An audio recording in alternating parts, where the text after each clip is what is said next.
Hey guys, it's Antusj. I know I haven't made a video in about a week now, and I just kind of wanted to tell you guys what was going on. I was involved in a really bad accident involving an intoxicated driver, and I just wanted to make a video here and just kind of show you guys what had happened, and also it's kind of a way for me to reaccount it myself, because I do have to go to court over this in a few months. I have to apologize for the audio recording here. I recorded my voice with the built-in recorder as I was showing the internet window here. So that way you could see the cursor moving around in real time to what I was saying. So I'm going to go ahead and play that video now.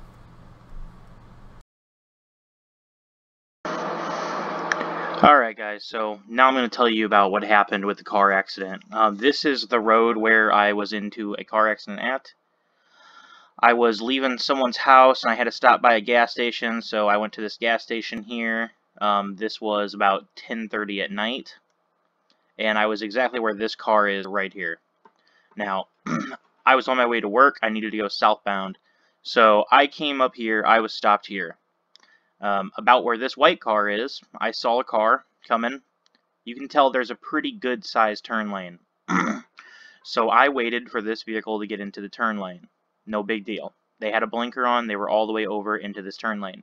I saw a second car was coming behind them, so I was like, okay, I'll wait in case they're going straight.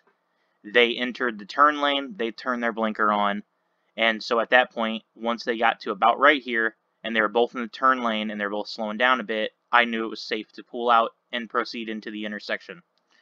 But when I pulled into the intersection to about right here, the second vehicle decided that they no longer wanted to turn at the gas station, so they pulled out of this lane and nailed my girlfriend's car, which is what I was driving. I'll just refer to it as my vehicle.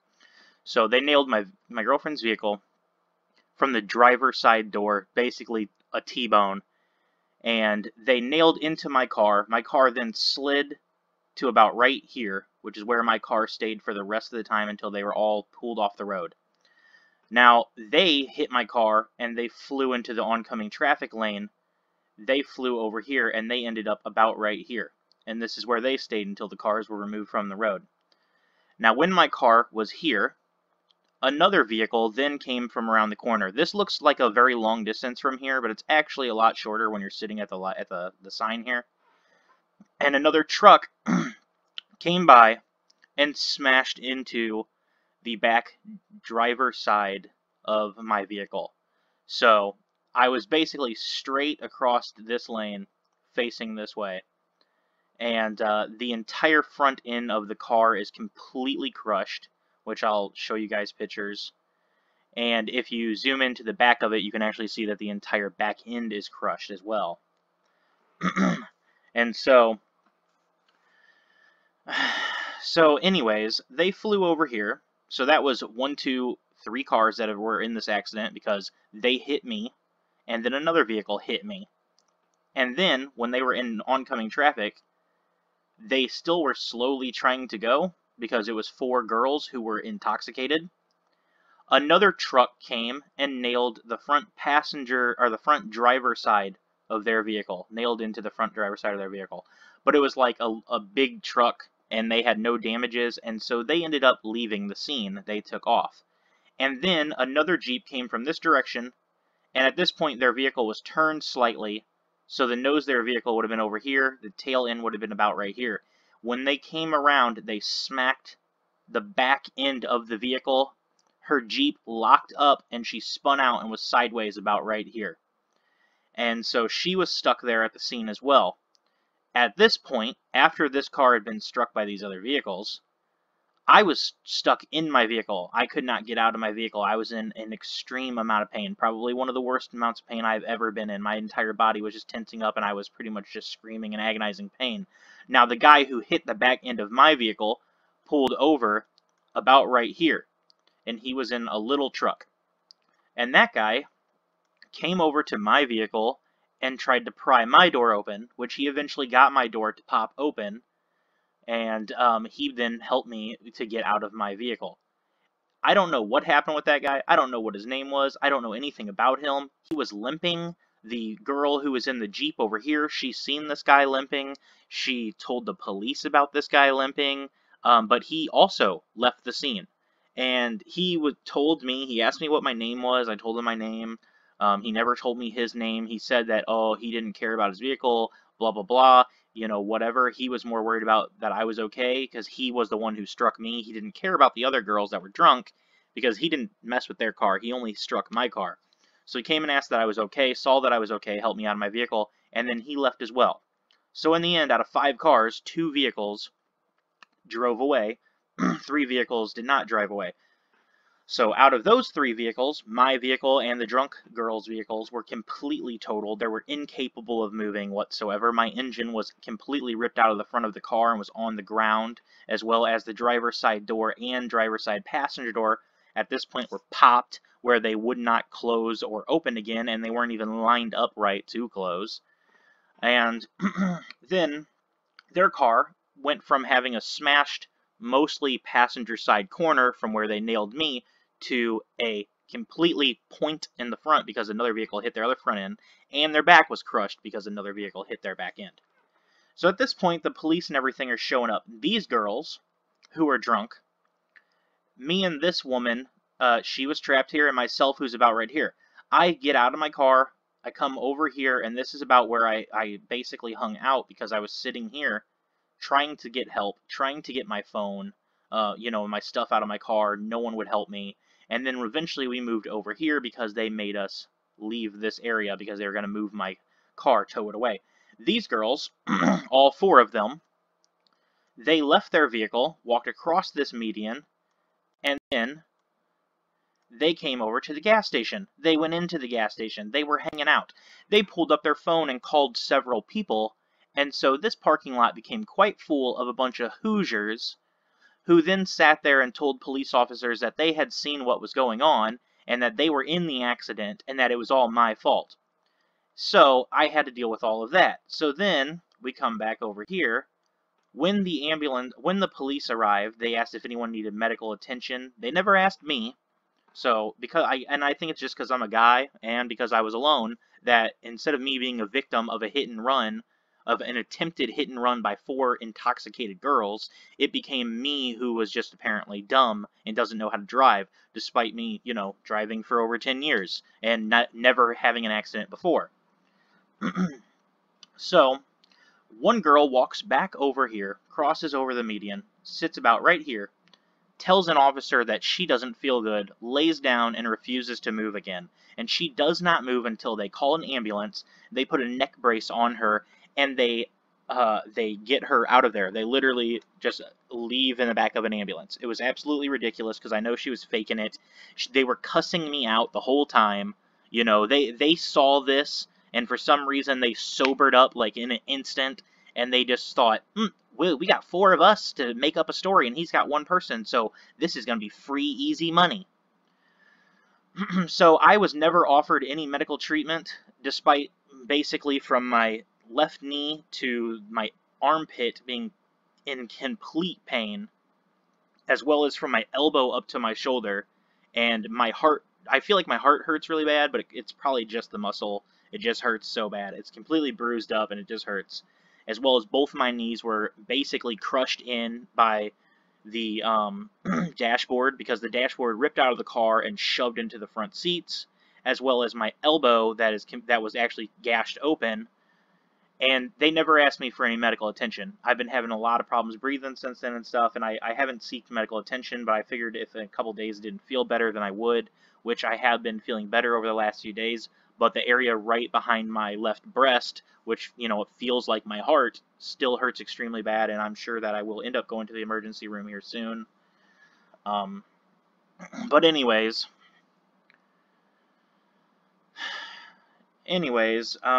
so the police came and all this, and I didn't have my insurance card on me because my girlfriend didn't put it back in the glove box. She had it in her purse, and so I told the officer that I didn't have the insurance on me. It's probably in the glove box where it usually is. He looked in the glove box and he did not find it. So he came over and was like asking me if my girlfriend would come to the scene at this point it was past midnight, so she could show an insurance card. And I've been pulled over before. Cops look at your plates. They run your plates and they can find your insurance, whether or not you have insurance. Because I've been pulled over before for speeding, and didn't have my insurance card on with me and was told, don't worry, we can look it up. So for some reason, this, guy decided he wasn't going to look it up. I told them my girlfriend was at home with our less than 6-month-old infant with no vehicle, and there was no way she was going to be coming out here. So at that point, he started to cuss me out and telling me that he was giving me a break and that I needed to work with him because this whole thing was my fault, and he's trying to cut me as many breaks as he can. So I call her because eventually someone allowed me to get in my vehicle to find my phone and my backpack. So I called her. She sent me a thing of her insurance card, and it wasn't that big of a deal. I gave it to the cop, whatever. At that point, he was fine. No one ever asked me what happened. No one ever got my side of the story. They spent the entire time talking to these 4 drunk girls, and they were probably making stuff up. I don't know what they were saying. I had to ask the woman in the Jeep what she's seen. She basically collaborated with me that she had seen that they were cussing me out and that they were fine, and that they pretty much seemed like they were drunk and that they were just looking for a payout. And so, she didn't see the whole accident, but at least that kind of gave myself a little bit of support where I was able to say, look, because I consistently kept asking police officers, when can I tell my side? When can I tell my side? What the heck? This isn't my fault. This is their fault. They're drunk, except for the girl who was driving claims that she wasn't drinking because she was the designated driver, but the way she looks so Hoosiery, I guarantee she had at least a little bit of alcohol in her. And I was just a single guy by myself in my vehicle on my way to work, and I work overnights. So somehow I went from being the victim to the one who was the victimizer. And after all this happened, whatever, those girls are, they have all these friends here and stuff, and it just turned into this huge ordeal that was absolutely ridiculous. And I just don't know what else to do about it, to be honest. Like, it was a horrible thing. It was an absolute horrible nightmare to go through this. This is the first time I've ever been in an accident. It was extremely painful. I was not treated well. I was not asked what my side of the story was. I was, also when I went to the impound the next day to check out my car, the cops tossed my car looking for drugs and stuff, ripped out everything that was in my trunk. Which, as far as I know, they shouldn't have a right to go through my stuff. There was no indication whatsoever that I was under the influence of anything. And when I did finally just kept telling people, just kept telling every officer that walked by exactly what I was saying, just saying, hey, it's their fault, they're drunk, I was on my way to work. I kept saying, nope, I'm not drunk, there's no alcohol, no drugs, and then the girls who were in the other vehicle refused to give their name, refused to give their information. I was told that they could not find any insurance for the vehicle, that most likely the girls didn't have didn't have insurance. So after this happened and they started to pull our cars out of the road, they made us, at about 1 o'clock in the morning, come over and sit at this gas station in front of these doors, every one of us. And the entire time they had their huge group of friends there, which was ridiculous because they're all cussing me out and stuff and blah, blah, blah. And the one girl was bragging about how it ain't even her car, so she don't care. She refused to give any information. These pigs wouldn't quit asking me whether or not I was drinking, and I told them I wasn't the one drinking because I'm the designated driver. So all this stuff was going on, and then when the cops finally were done and they gave me my paperwork, which the only reason they let me go is because my girlfriend's stepdad, who works directly for the sheriff of this county, showed up and had to pull rank and just be like, hey, can we leave? He needs to be seen at a hospital, and you guys did not offer him medical, treatment. So it wasn't until maybe a little bit later after that. First they told him no, because I guess they didn't want to seem like they're kissing up too bad or something. So they told him no, and then they let me go immediately after that. But the paperwork that I was given showed out of 5 cars that were in this accident, it didn't say like 2 vehicles hit and ran, and then this is the woman that was stuck there, and this is car 1 and 2. It said car 1 and 2. It said car 1, which was myself, had my name, address, make, model of the vehicle, insurance information, everything listed out on it. Car number 2 had a first name for a girl and a phone number, and it was a girl who wasn't even the owner of the car. It was the girl who was driving, who also said she refused to sign anything and refused to give any information. So, it also had no insurance information, nothing at all whatsoever. I was also given a ticket for failure to yield, which resulted in an accident, which in my opinion is absolute garbage, because that, to me, is like if I was speeding down the highway going 80 miles an hour in a 65, and then I pulled over into the gas station, got gas, and parked there for a minute, and then 10 minutes later, a cop just drives by and goes, "Hey, here's a ticket for speeding." I wasn't there. I wasn't present. I actually have no proof or any inclination of what had happened whatsoever, but I feel the need that I deserve to give you a ticket over it when in all actuality, the cop was not involved in the situation until afterwards. So I feel like a ticket is ridiculous. So now I have to go to court for that. And when I called my insurance and stuff to make a claim, and my girlfriend called her insurance to make a claim, so far, what I've heard is that they cannot get a hold of this girl at all. They've been calling her and stuff. They can't get a hold of her. She won't answer. They have no information whatsoever about her insurance, which in all honesty, if that was it, I would be okay with that. If they just let it go, if they just said, "Look, dude, sorry, the car's, totaled out and it's gone. You're going to have to save up and get another car. Nothing we can do about it." I would be okay with that. But they're telling me that my insurance and my girlfriend's insurance are going to collaborate to pay the damages for this Dodge Stratus that hit me, and I don't understand how. I don't understand how it's my fault that 4 intoxicated women nailed my car, hit me, because they pulled illegally out of a solid line road and nailed my car, and then because of that, caused 3 other cars to get damaged. Because of that, somehow I'm at fault, and I'm the one who's getting a ticket. I'm the one who has to pay the damages. I'm the one who has a court date over this, and everything was pinned on me. And the reason why is because I didn't have 3 other people with me who would lie for me, and who, I don't understand. It's absolute garbage. And my insurance people said that they would look through it and they would request an actual police report, because apparently they weren't even going to request a police report. They were just going to pay the damages, which, I was like, no, no, no, no, no, no. They were intoxicated, and the cops knew they were intoxicated and questioned them about being intoxicated, and whatever. And so now the insurance is going to get a police report. Now the insurance is going to try to look into it, blah, blah, blah. I say, in all honesty, an insurance company should not pay for any damages of a vehicle if that person didn't call, if she never ever calls my insurance company or anything like that, and we never hear from her again, my insurance should just let it go. They should definitely not just be like, "Well, we're just going to pay for the damages." Like, how? I don't even understand how they're going to pay for these damages, because there is no person. There's no They have no idea who the girl is. My insurance representative didn't even know her name. I told him what her first name was because it's all I have. And the other insurance person for my girlfriend had the phone number and a name.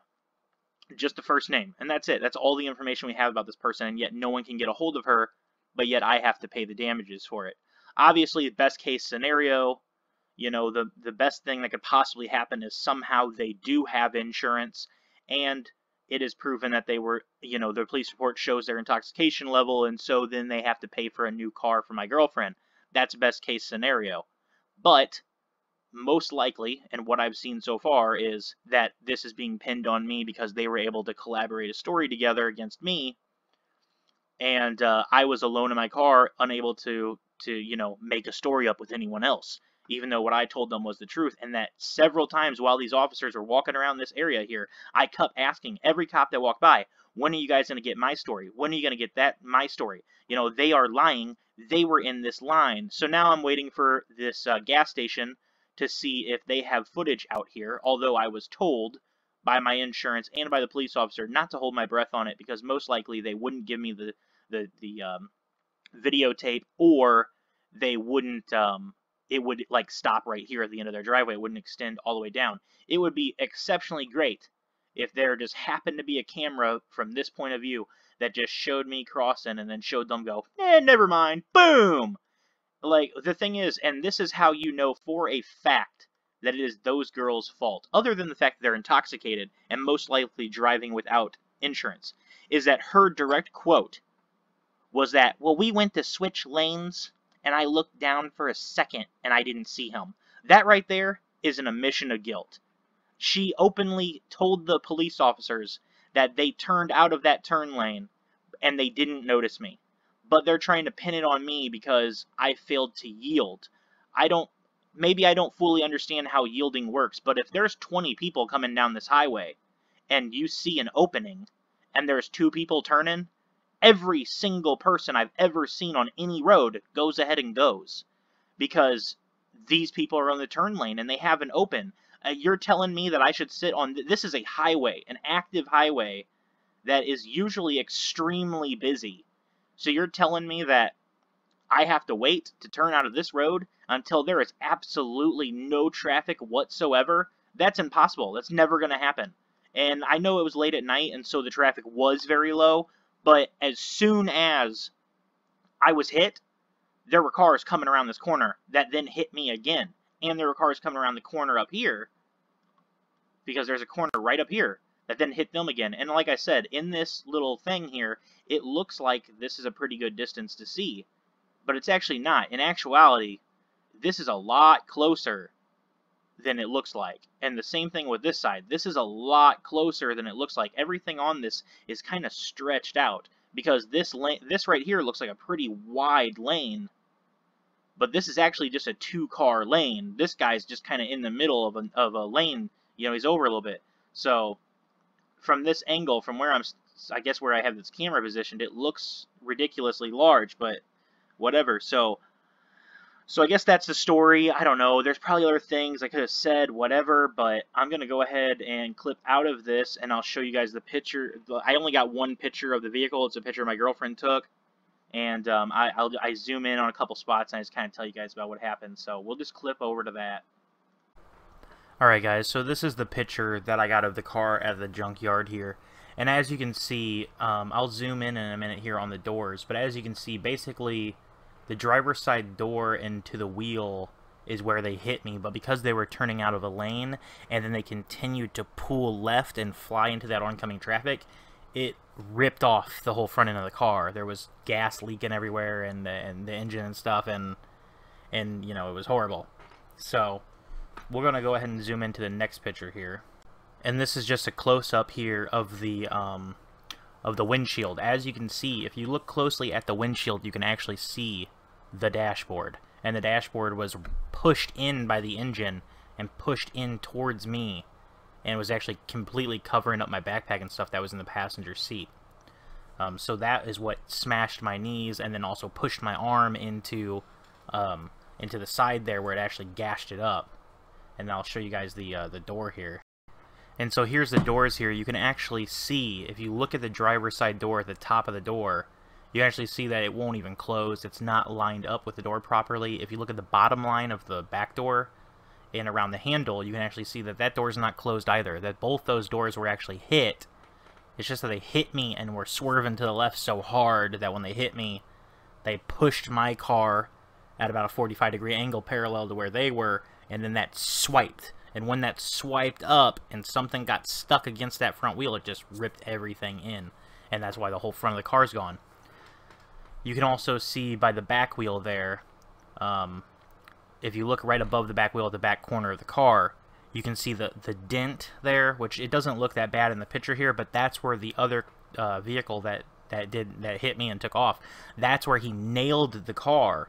And he actually nailed the car and then busted a bunch of crap off the back of the car. So the picture doesn't do it justice. It definitely looked a lot worse at night. It definitely hurt a lot worse than it may look. But that's kind of the story of what happened. In all honesty, I'm just glad that I was able to get out of the car. You know, at least I didn't die because of these because of these intoxicated drivers, that they didn't kill me and make, you know, my children no longer have a father. You know, it sucks that I'm going to have to go to court and stuff, and I'm going to have to deal with all this stuff as a repercussion to them, to their, you know, irresponsibility.